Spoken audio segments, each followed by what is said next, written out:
Hello, my name is Aldrich, and I never thought I'd live to see the day my own son would try to erase me from my life. At midnight, my lawyer called. He told me my son had filed papers to have me declared incompetent, to steal the company I built, the home I live in, even the legacy I thought I'd leave behind. Imagine, giving your blood, your years, your soul, only to discover your child sees you not as a father, but as an obstacle. That call didn't just shatter my trust. It left me asking, how do you fight back when the betrayal comes from your own blood? The house was still, the kind of silence only a widower knows. At 68, I had learned to fill evenings with routine, papers on my desk, the steady tick of the grandfather clock, a single lamp casting its yellow circle over photographs I hadn't had the courage to box away. The rain in Seattle never really stopped. That night it tapped against the window like a quiet drummer. I traced the outline of a frame with my fingertip. Thorn as a boy, all freckles and a gap-toothed grin. I had once believed he was the anchor that would keep this family steady. Family is supposed to be your safe harbor, not the storm, I muttered to myself. I leaned back in the leather chair, closing my eyes just for a moment. Widowhood had made me disciplined, but discipline never softened the weight of an empty house. Little did I know, in minutes, everything I believed about my son would shatter. The landline jolted me upright, ringing loud in the dark. At the same instant, my cell phone vibrated on the desk. Midnight. No one calls at this hour without reason. My chest tightened. I glanced at the caller ID. Karsten Doyle, my lawyer. My pulse picked up like a drumbeat. They say no good news ever comes after midnight. My father used to tell me that during the blackouts of the war years. I let the phone ring twice, hand hovering. When I finally answered, my voice stayed steady, though my fingers trembled. Karsten, what is it?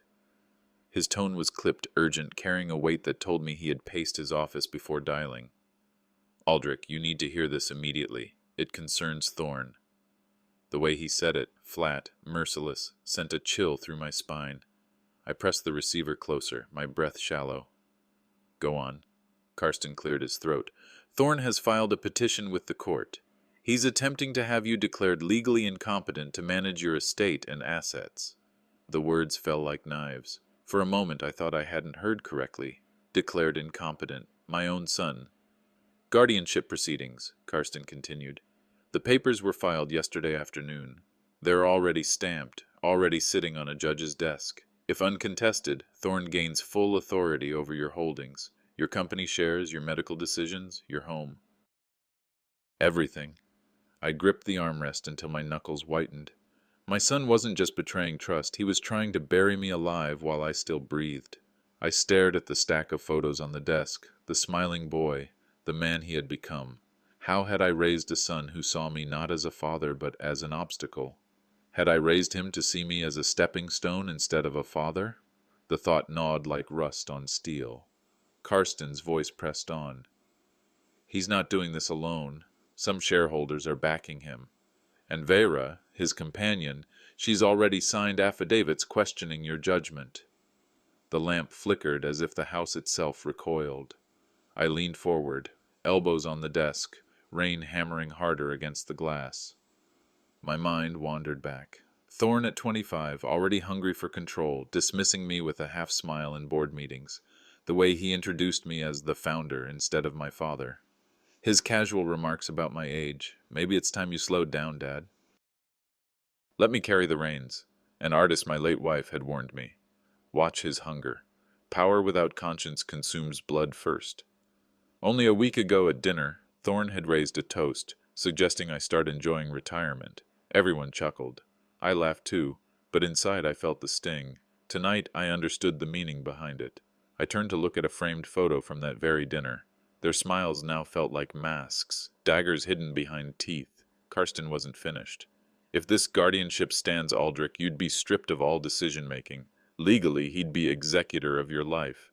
I've seen cases like this. They bury the parent while leaving them standing. I sat back, staring into the shadows. Alive but already in the grave, that's what it felt like. My jaw clenched. I knew then that this wasn't sudden. Thorn had planned this, plotted for months, maybe longer. The dinner, the jokes, the subtle undermining, it was all groundwork. But instead of despair, a cold clarity spread through me, my mind sharpened like a blade. If he thinks age has dulled me, he has forgotten who taught him to fight. Karsten added, "We'll contest it, but the timeline is narrow. You'll need to act immediately." "Then we act," I said. My voice no longer trembled. After the call ended, I sat motionless, the city lights blurred through rain-streaked windows. The words echoed in my head, declared incompetent. I repeated them aloud, but with steel, not fear. There's a saying I once heard at a veterans gathering: "Never mistake quiet for weakness. Some storms build in silence." At midnight I lost a son. By dawn I had an enemy, and enemies I knew how to fight. The invitation arrived 2 days after the midnight call. A neat envelope, Vera's handwriting across the front, inviting me to a family dinner. It might have looked innocent to anyone else, but to me it reeked of strategy. I accepted. If my son was bold enough to try burying me alive in court, I needed to see how far he was willing to go at his own table. Bellevue's streets gleamed with manicured perfection as I pulled into their neighborhood. Every lawn cut like green velvet, every house polished into submission. It was a sharp contrast to my older home in Capitol Hill. Brick, ivy, history clinging to its bones. Thorne's house looked less like a home and more like a showroom. Glass walls, chrome edges, white interiors without warmth. A stage, that's what it was. A stage for him to play the man he thought he'd become. Inside, the photographs told their own story. Thorne shaking hands with investors, board members lined up like trophies. My face was nowhere to be seen. Not in the hall, not in the living room, not in any recent memory. Family without a father, legacy rewritten in glass frames. This wasn't a home, I thought as Vera greeted me with a polished smile. This was a stage. And I wasn't invited as family. I was cast as the audience. Dinner began with small talk. Thorne cut his steak with precision, his tone casual, almost smug. "We're looking at some progressive leadership moves," he said, sliding the words across the table as if they were appetizers. "Future expansions, maybe even Solène Grant as an outside investor. She sees promise in new leadership." I understood the subtext. He wasn't introducing me as founder anymore. He was painting himself as the sole face of the company, erasing me one casual remark at a time. Each boast was another quiet insult, each phrase a stone laid on the grave of my reputation. I chewed slowly, watching. In families and in business, betrayal rarely comes in shouts. It comes in silences. And that night, silence sat heavier than the food on my plate. No good news comes after midnight, I had told myself days earlier. Now I realized no good truth comes at family dinners either. Vera played her part well. She glided between courses, topping glasses with wine, her words sugared with mock kindness. "That tie is lovely, Aldrich," she said, placing a hand briefly on my shoulder. "So classic. You've done enough with the company. You really should rest and enjoy life now." Rest. Enjoy life. The words carried venom under velvet. She wasn't flattering me. She was dismissing me in front of my own blood, a relic to be shelved. Her smile was the kind Americans know well, the one that hides daggers behind teeth, subtle digs disguised as kindness, the art of erasing someone without raising your voice. And I, sitting at that table, knew exactly what she was doing. The humiliation wasn't shouted. It was served quietly, course by course, until you were too full of insult to swallow. I kept calm, outwardly steady, inwardly, each remark tightened my chest like a screw. The audience watching me on YouTube would know the feeling, death by 1,000 small cuts. Then came the voice that cut deepest, not in malice, but in innocence. Yvelle, my granddaughter, looked up from her plate and chirped, "Daddy said you don't run the company anymore." Silence. Forks froze. Even the rain outside the tall glass windows seemed to hush, only to return louder, pounding like judgment. The words hung in the air, pure, unfiltered truth spilling from a child's mouth. I didn't move, didn't lash out. I studied their faces instead. Thorne smirked faintly, caught between pride and discomfort. Vera's hand twitched, quickly steering the conversation toward dessert, her smile faltering just enough for me to see the calculation beneath it. But Yvel, she looked at me with innocence, waiting for me to nod, to confirm the script she'd been fed. Children don't lie. They repeat what they hear. And in that moment, her words cut deeper than any lawyer's petition. It wasn't just contracts. It was memory. They were trying to erase me from memory itself. I remembered when Yvel was younger, maybe 7 or 8, drawing pictures of the family. In every sketch, I was at the center, holding her hand, standing tall. That was how she saw me then. A grandfather. A pillar. Now I wondered if one day she'd draw again, and my image would be missing, erased not by her choice, but by the words of her parents. The cruelest erasure is not in contracts, it's in memory. I sat back, taking it all in. The smile of my son, the stage set by his wife, the words of a child repeating the lines of a script I hadn't written. Pain burned low in my chest, but I didn't break. The dinner table was not the battlefield, not yet. Tonight was evidence, not war. We finished the meal in shallow politeness, forced laughter, meaningless chatter, the kind of conversation that fills air but not hearts. As I left, Yvel waved from the porch, her little hand swinging freely, no idea that her words had cut deeper than any knife. I stepped into the night air with resolve sharper than the winter cold. It wasn't just about a company anymore. It wasn't just about assets or contracts. My son's plan wasn't to take control of my work. It was to erase me from the family story altogether, and that I could not allow.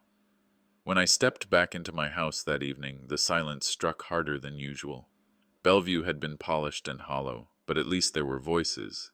Here, only the creak of old wood and the soft hum of the furnace greeted me. I hung my coat by the door and looked around the home Artis and I had built. Every scratch on the floorboards, every dent on the staircase rail carried history. This house didn't shine like Thorne's, but it remembered. And as I walked through the familiar rooms, I felt the sharp contrast. Bellevue flaunted perfection, but my home carried truth, a truth my son was working very hard to erase. I sat down in my study, the lamplight casting long shadows across the shelves. That's when I noticed it, half tucked under a pile of books on my desk. A sheet of paper, crayon marks visible from where I sat. I pulled it free and my breath shortened. It was Yvel's drawing. Her drawings used to place me at the center. The tall figure with gray hair and steady arms. This one showed Thorne, Vera, and little Yvel herself, smiling beneath a bright yellow sun. But I wasn't there. My figure, once the anchor of her sketches, was gone, cleanly erased, as though I had never belonged. The ache hit deeper than any legal betrayal could. Courtrooms dealt with paper and signatures, but this was innocence carrying poison. A child's crayons repeating the story her parents wanted her to believe. My chest tightened, and I pressed the drawing flat against my desk, my fingers trembling. Children draw the world as they're told it is, not as it truly is. And I realized then I wasn't just being erased from boardrooms, I was being erased from memory, from family, from legacy. My mind drifted back to Bellevue, to the dinner table where Vera's voice had wrapped her cruelty in silk. I could still hear her tone. "You've worked so hard all your life, Aldrich. Don't you think it's time you enjoy the quiet?" Those words had seemed kind to anyone else, but to me they were daggers dipped in honey. She wasn't suggesting rest, she was declaring obsolescence, framing me as irrelevant while keeping her hands spotless. Many in my generation have heard it, this false kindness that reduces your worth to a burden. It's not care, it's contempt wearing pearls. Beware of kindness that silences you. It's cruelty dressed for dinner. Her polished smile had concealed rot. And I, who once wanted to believe she could be part of the family, now saw her clearly for what she was. Not just Thorne's partner, but his amplifier, making sure every wound cut deeper, every dismissal sounded sweeter. As I sat there, the drawing still trembling in my hands, another memory rose unbidden. Artis, my wife, gone too soon, her voice in the quiet of our kitchen decades ago. She had watched Thorne even then, with wary eyes. "He's brilliant," she told me once, pouring coffee while the morning sun cut across the counter. "But brilliance without humility can burn its own kin." At the time I had brushed it aside. I wanted to believe my son's ambition would build, not destroy. I wanted to believe love was enough to tether him to decency. But now, in the silence of my study, her words echoed with prophecy. Artists had seen the fire long before it consumed me. I closed my eyes, grief mixing with vindication. She had known, and I had ignored her warning. The house was silent again, save for the patter of Seattle rain against the windows. I could have let despair swallow me. I could have curled into the ache of being erased. But instead, I sat straighter, drawing in a long breath. There's an old American saying, "Silence is not weakness. Silence is where strategy is born." I wasn't going to storm into Thorne's house demanding recognition. I wasn't going to plead at a dinner table stacked against me. No, silence would be my weapon. Every cruel smile, every erased drawing, every false kindness, they were evidence, not the end. My time to strike would come. Patience, I told myself. Patience is sharper than rage. I pinned Yvelle's drawing to the wall of my study, above my desk where I couldn't avoid it, not to forget the pain, but to sharpen it into resolve. Each crayon line was a reminder of what was at stake. They wanted me erased. I would make sure they remembered me in ink that could not be washed away. I whispered into the silence, "Erase me if you dare. I will write myself back into this family in ink too deep to blot out." That night, the grief didn't vanish. It hardened into something else: clarity, resolve, the quiet birth of counterattack.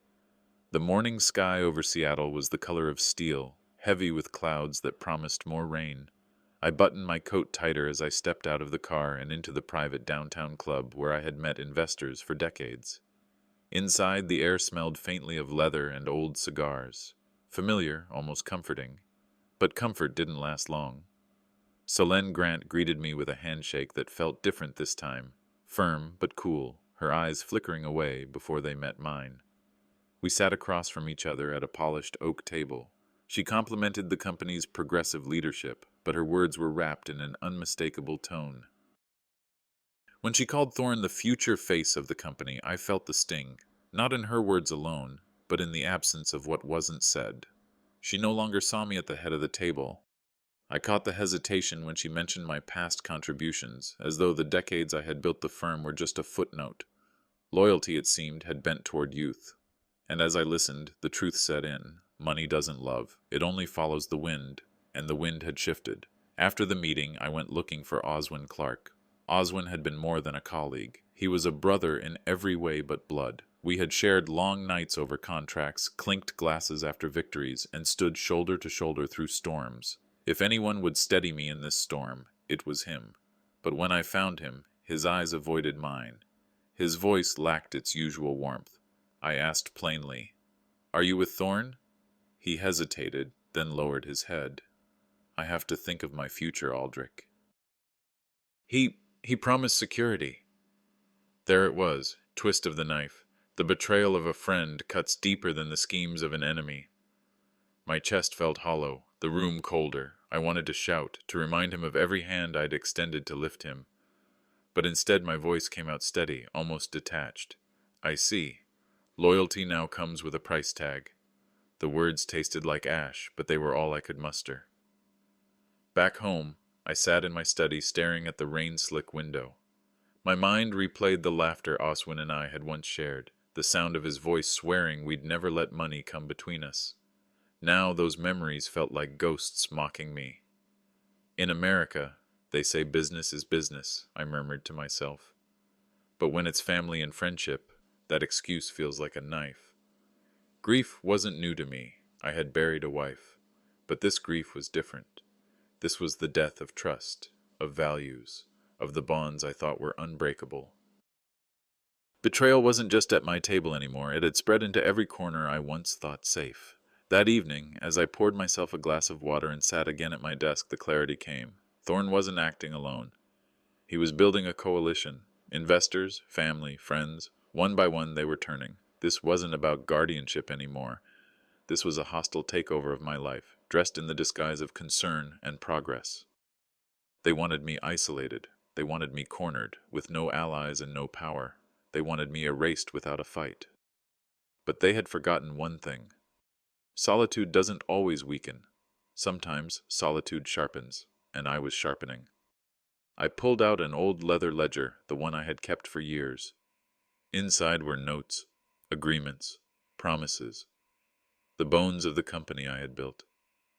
I traced the ink with my fingers, recalling every sacrifice it had taken to get here. They mistake silence for surrender, I whispered. They will learn it is the silence of a storm gathering strength. I wasn't going to beg Solène for loyalty. I wasn't going to plead with Oswin. I would not fight their war on their terms. My weapon would be patience. My attack would be precision. And when the moment came, it would not be with anger. It would be with evidence they couldn't bury. By dusk, the Seattle skyline was fading behind a veil of rain. I stood in my study, hands clasped behind my back, the city lights flickering like distant stars. First they took the boardroom, I murmured. Now they take my friends. What's left is mine, and I won't let it go. The circle had closed around me, betrayal pressing from every side. But they mistook isolation for defeat. They didn't know that pressure doesn't break every man. Some men, it hardens. The house was quiet in a way that weighed on me. I sat in my study that Sunday afternoon, Seattle skies gray but softened by a pale light filtering through the curtains. Betrayals stacked in my chest like stones, each heavier than the last. My son's schemes, Solène's shifting loyalty, Oswin's cowardice. The silence pressed in, echoing the voices I missed most. Ardis's laughter, the chatter of family dinners before ambition poisoned them. Now, only the ticking of the clock filled the air. I ran my hand along her old writing desk, its surface dusted over. The scratches and stains were proof of life lived, of hands that once wrote recipes and love notes. Houses don't speak, I whispered to the empty room, but they echo the voices we miss most. And in that echo, loneliness cut sharper than betrayal. Widowhood is cruel enough. Widowhood with betrayal, that's exile inside your own skin. Later, while sorting through papers I hadn't touched in years, I opened a stack of Ardis's cookbooks.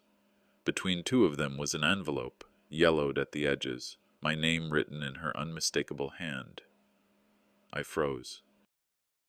Her handwriting, years after her passing, was a wound and a balm. I opened it slowly, afraid it might vanish if I hurried. Inside, her words poured out. Aldrich, if the day comes when the family you built turns against you, remember this. You are not defined by their betrayal. You built this life with integrity, and integrity cannot be stolen. If they forget who you are, then you must remember twice as hard. And fight, not with anger, but with the strength that first made me love you. My hands trembled as I read, but my spirit steadied. Ardis had written this not for the man I was when she lived, but for the man I'd become now. Cornered, aging, betrayed. She knew this day might come, and she had armed me for it. I folded the letter carefully, as though it were scripture. Her words didn't erase the pain, but they reframed it. For the first time in weeks, grief gave way to something else. Renewal. A knock startled me from my thoughts. When I opened the door, Orlith Cole stood there, clutching a pot of homemade soup. She was my neighbor of 30 years, widowed too, her silver hair tucked neatly under a scarf. Thought you might need this, she said, her smile kind but knowing. We sat in the kitchen, the steam from the soup rising between us. Her presence reminded me of a world outside betrayal, a world of decency and simple care. She spoke of Ardis fondly, how they'd shared recipes and laughter. Then she looked me in the eye and said, We're not remembered for the empires we build, Aldrich. We're remembered for the hands we held when storms came. Her words were ordinary, but they struck deeper than any boardroom speech. It wasn't investors or so-called friends who steadied me now. It was the memory of a wife who believed in me, and a neighbor who reminded me of the life that still mattered. Ordinary kindness had become a weapon against despair. When Orlith left, I sat again in the study, the soup warm in my chest, Ardis's letter warm in my hand. For the first time I saw Thorne and Vera's betrayal differently. They underestimated me. They mistook age for weakness, silence for surrender. They thought they were writing me out of the story. But I had history on my side. And there's an old saying in this country, never bet against an old man with history on his side. I wasn't just an aging father clinging to relevance. I was the man who built what they wanted to steal. I had patience they didn't, resilience they couldn't imagine. Their arrogance would be their undoing. I would make sure of it. I pinned Artis's letter on the wall above my desk, beside Yvelle's drawing, side by side, one showing the erasure of my place, the other reaffirming my worth. Pain and hope, wound and weapon, this would be my anchor. I whispered to the quiet room, to Artis's memory, "You warned me, and I will honor you." Not with silence, but with strategy. I reached for the phone, my fingers steady now, and dialed Karsten Hale, my lawyer, my ally. The time for grief was over. It was time to gather proof. The rain had barely let up as I walked into Karsten Hale's office that weekday morning. The glass lobby windows reflected a city wrapped in gray, the kind of Seattle morning where the clouds felt close enough to touch. Karsten didn't waste time with pleasantries.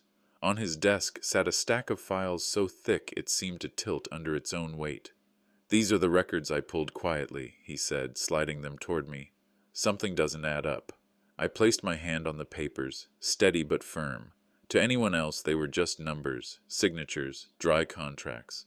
But to me they felt like stones I was lifting one by one, each hiding rot underneath. We sat together, flipping through pages, circling names, highlighting dates. A plan began to take shape. Trace the signatures, track ownership transfers, and note every inconsistency.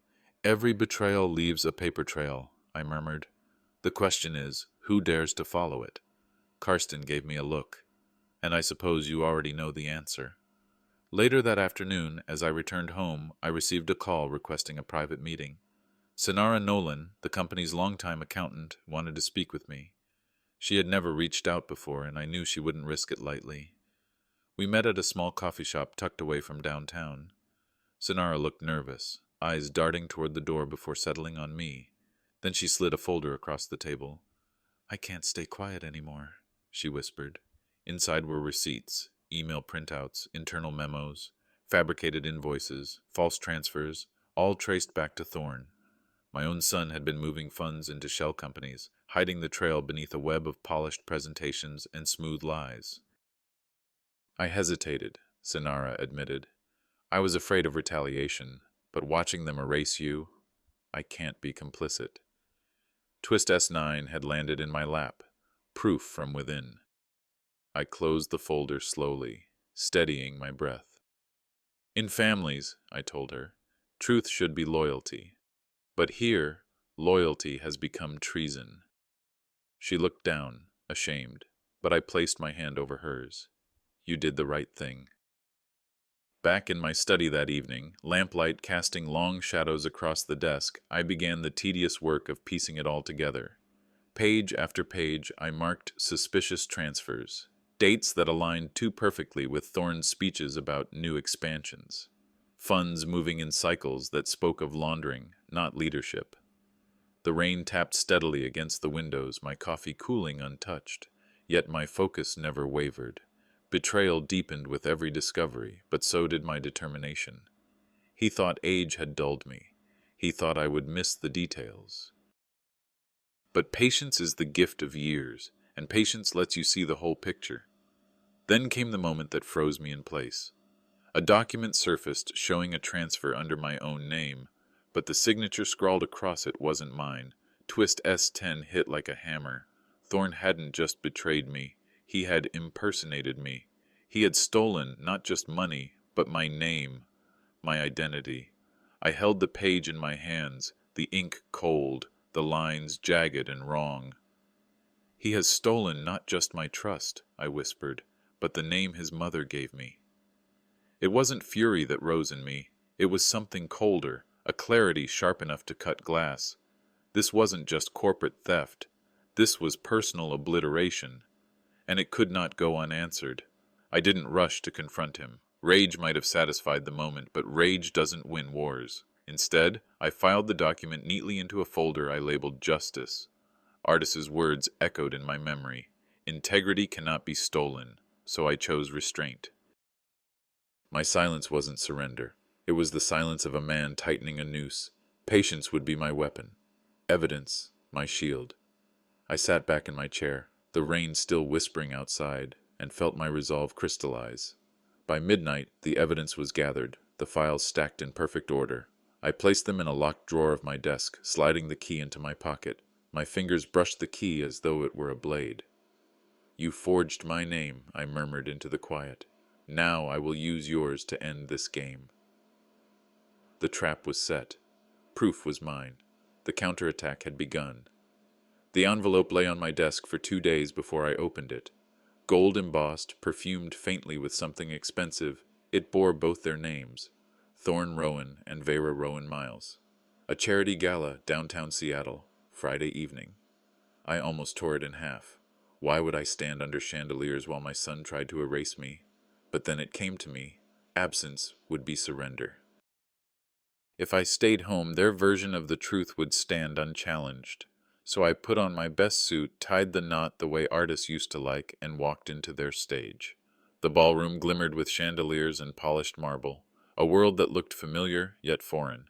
Men in tuxedos, women in silk gowns, glasses clinking, whispers floating like smoke.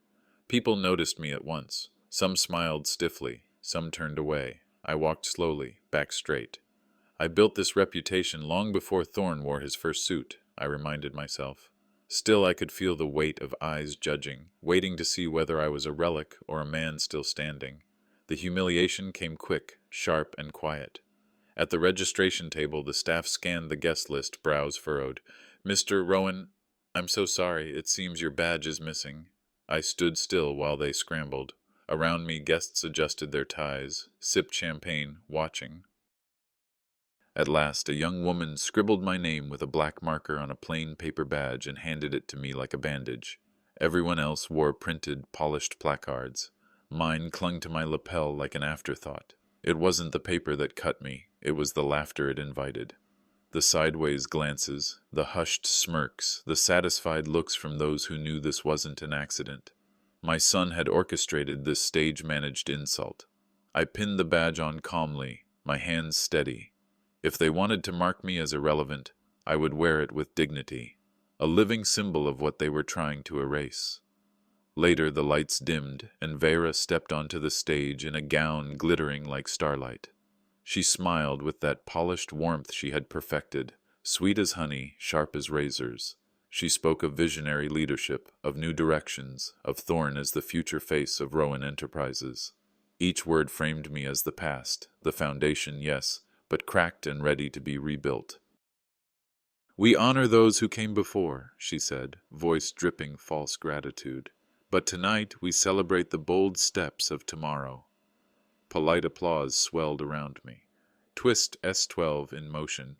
Her performance wasn't for me, it was for them, to cement a narrative that I was a chapter already closed. I listened without flinching, every word driving deeper, but not breaking me. "Beware of kindness that silences you," I thought. "It is just cruelty in pearls." After the speeches, the mingling began.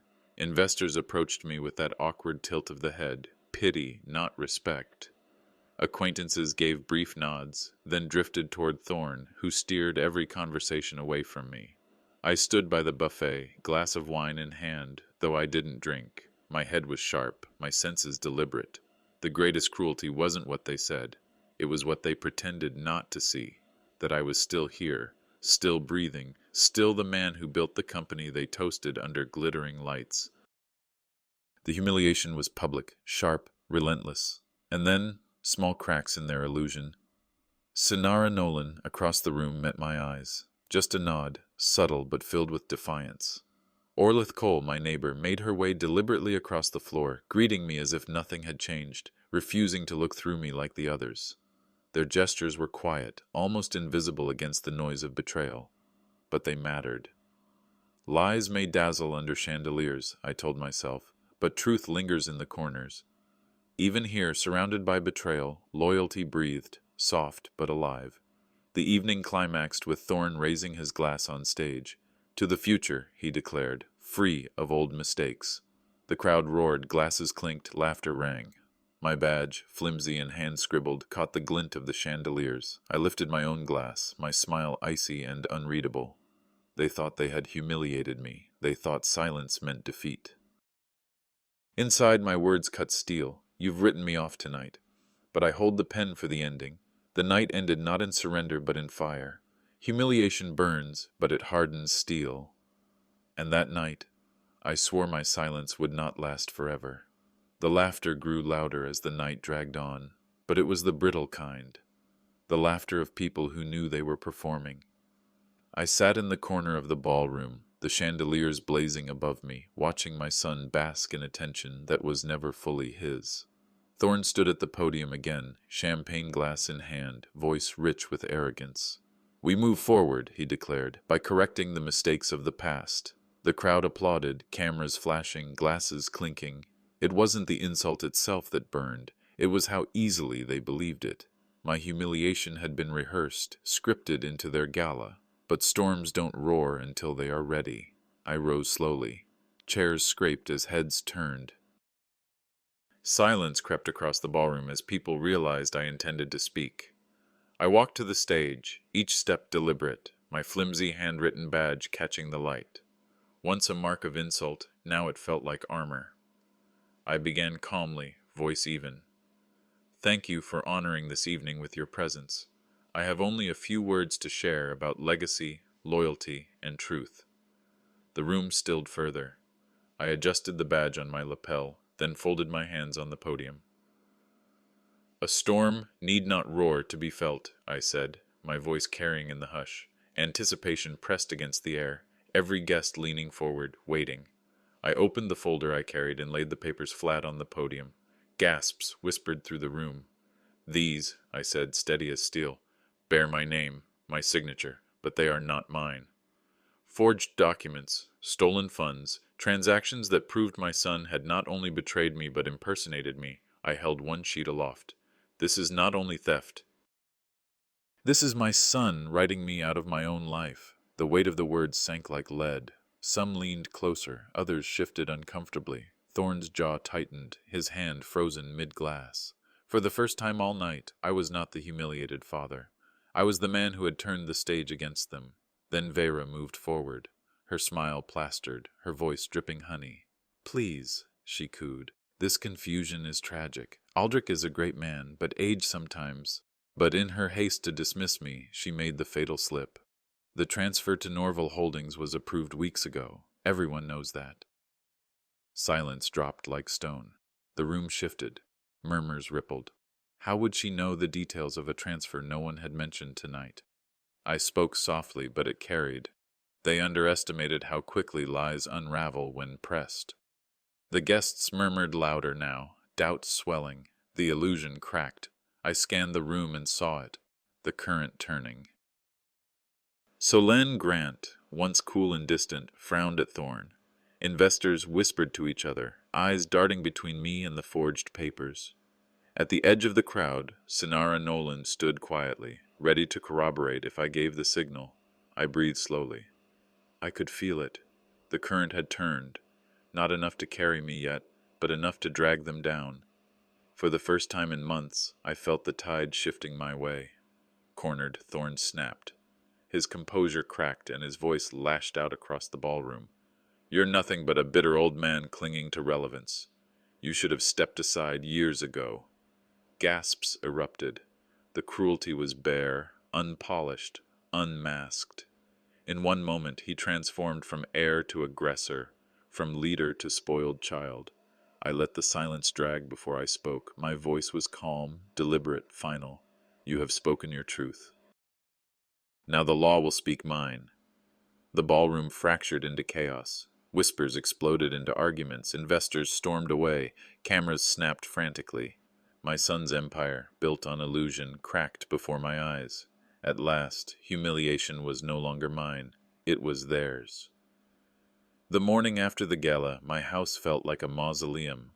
The quiet pressed against me from every corner, the tick of the old clock louder than breath. Outside, sparrows chattered in the drizzle, but inside my head only echoes remained. Gasps, whispers, the sound of glasses shattering against marble floors. When masks shatter, I thought, staring at the still-lit lamp in my study, the silence afterward is deafening. The storm had passed, yes, but its wreckage lingered everywhere. By mid-morning the phone rang. It was Karsten.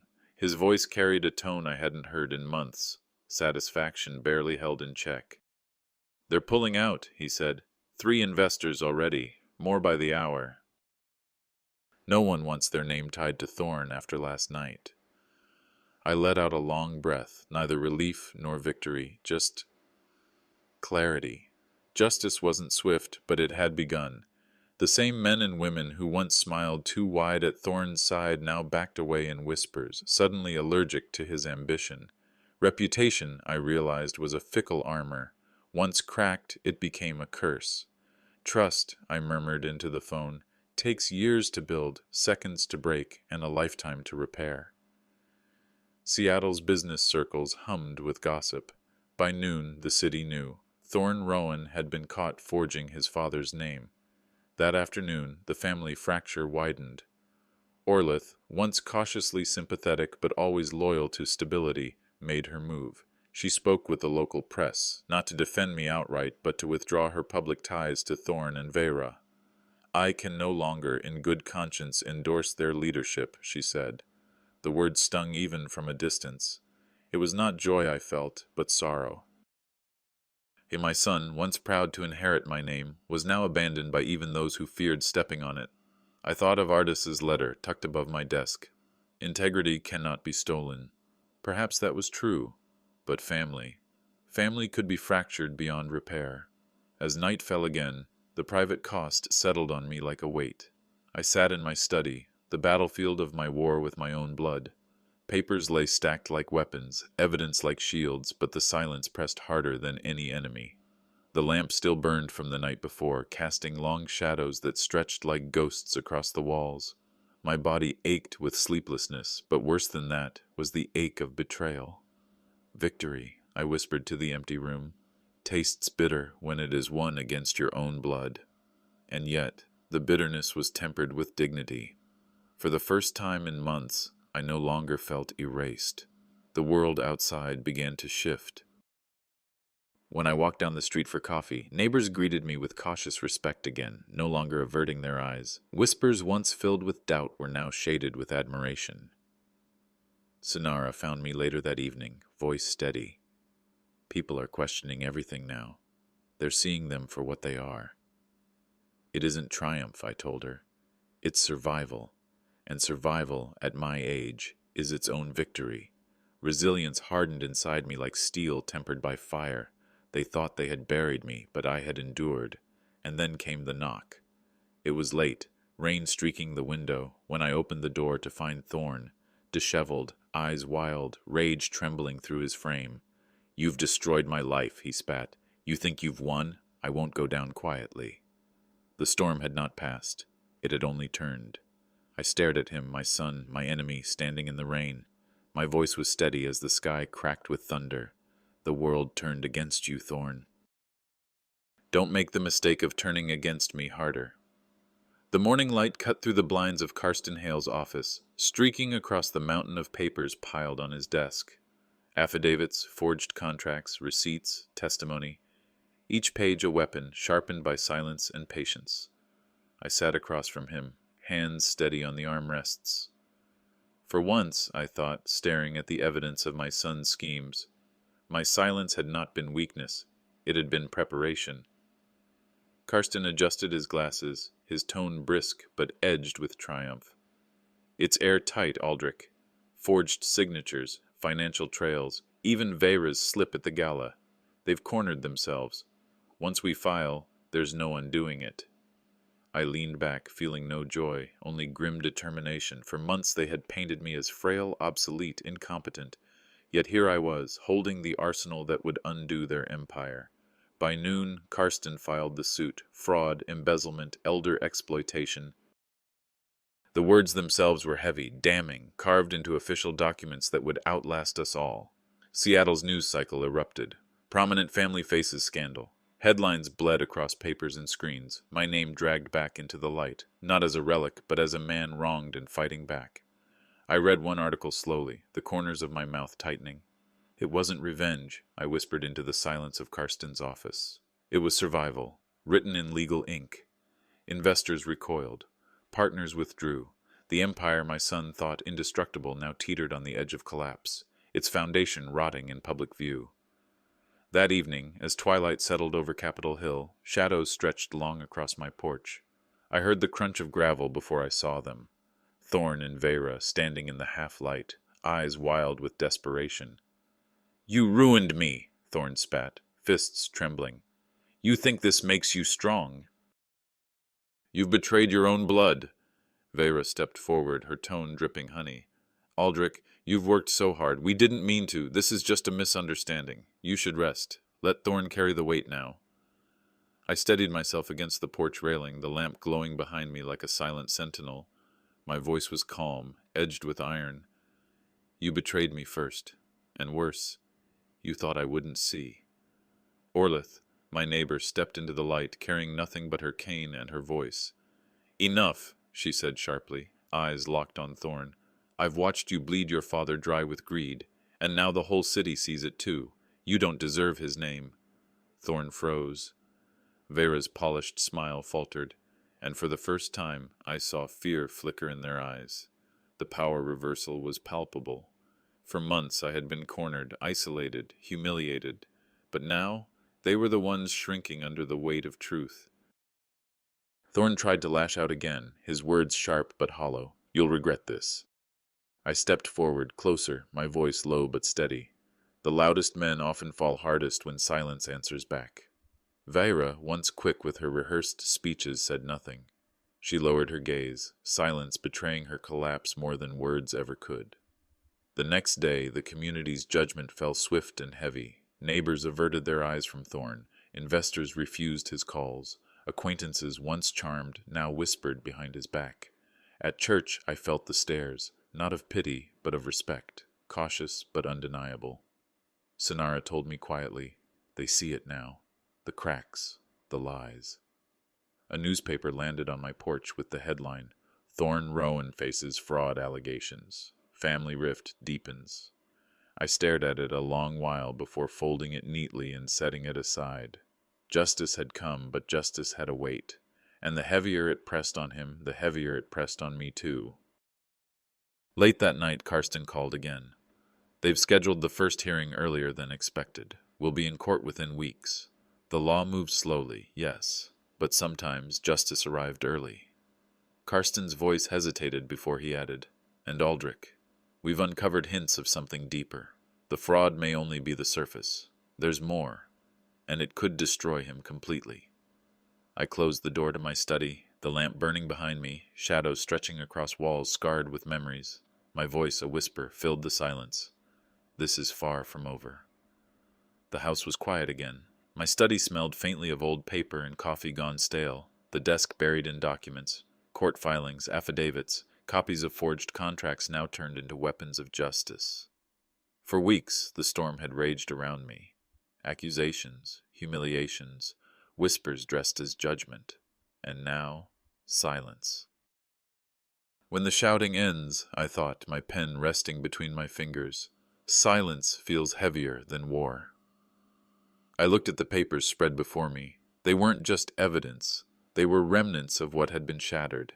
Trust between father and son, illusions of family unity, decades of sweat that had built both a company and a legacy.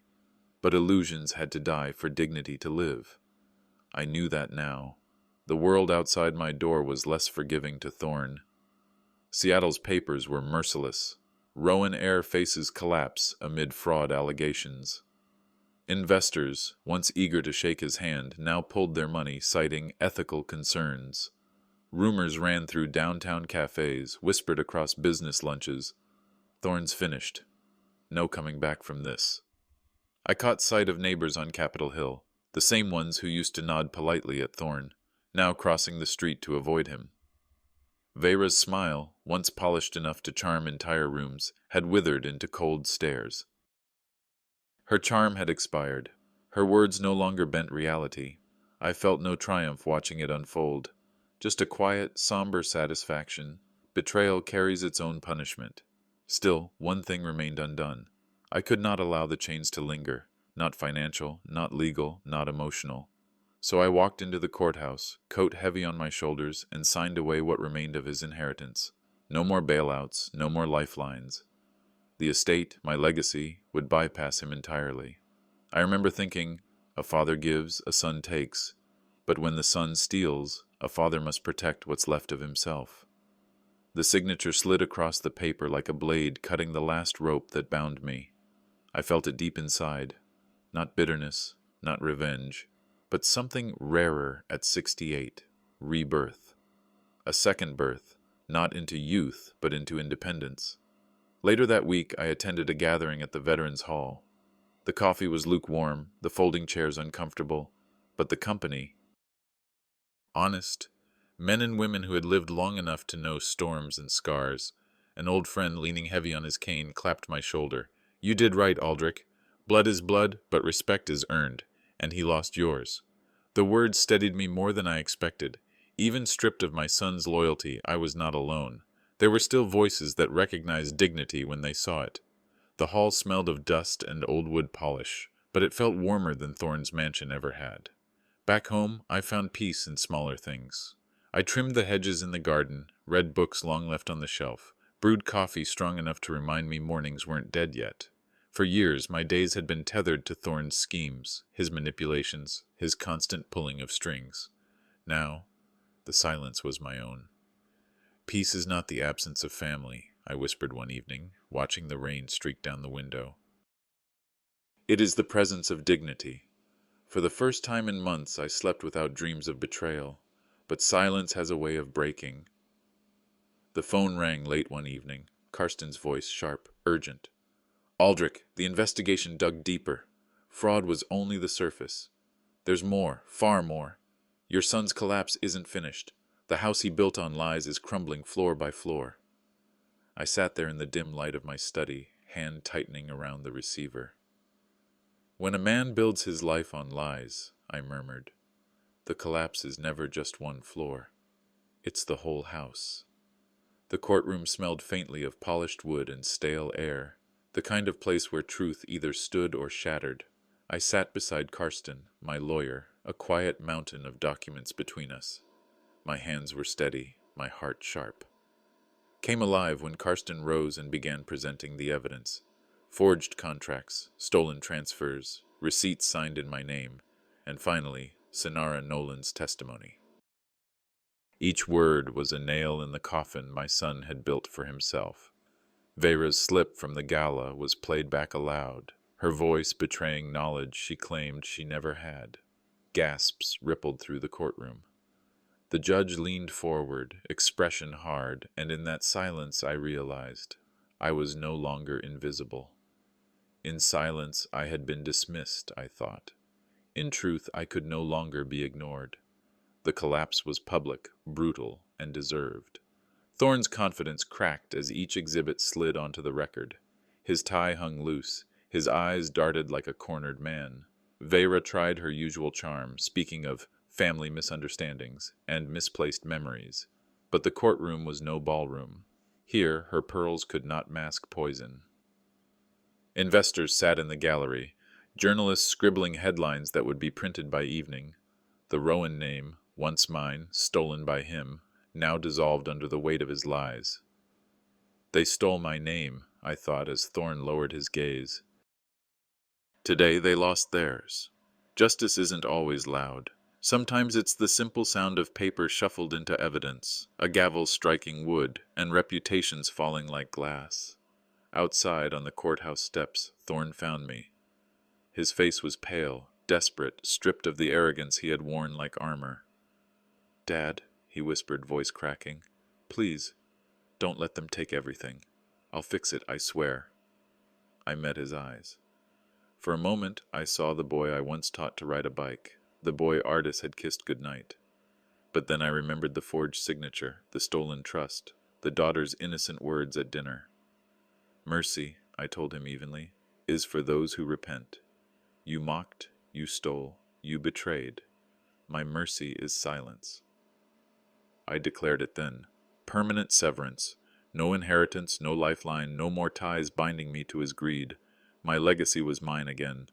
For Thorne, the cut was final. For me, it was freedom. Later, I sat at a cafe with Orlith and Sinara.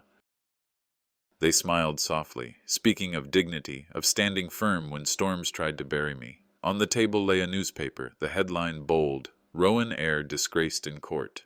I didn't bother to read it. Validation no longer mattered. The strongest revenge, I told them, is not to watch your enemy fall, but to stand taller when they do. And I did. Back at my garden, the sun dipped low, painting the sky in muted gold. My hands pressed into the soil, tending roses artists once planted. Growth, continuity, peace. Her words came back to me. Integrity cannot be stolen. I looked at the blooms, the life she left behind, and whispered, I lost a son, but I found myself again. And in truth, I was never alone. I had my dignity, and that was enough. For the first time in years, my chest felt lighter.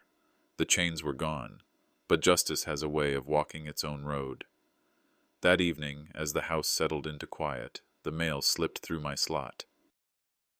Among bills and circulars lay a letter from another law firm. Inside, a brief line, additional accounts tied to Thorne Rowan have been uncovered. Further proceedings forthcoming. I smiled faintly, folded the letter, and set it aside. No triumph, no gloating, just release. The reckoning is no longer mine to deliver, I thought, staring out at the rain. Justice has found its own way. Step into a gripping family drama story where betrayal, power, and hidden truths collide. At midnight, a single phone call shattered a father's world, exposing the shocking secret his own son had been hiding. This emotional journey dives deep into love, greed, and survival when family ties turn into battlegrounds. Perfect for viewers who crave heartfelt storytelling with suspense, twists, and powerful life lessons. Discover how dignity and resilience can rise even in the darkest storms.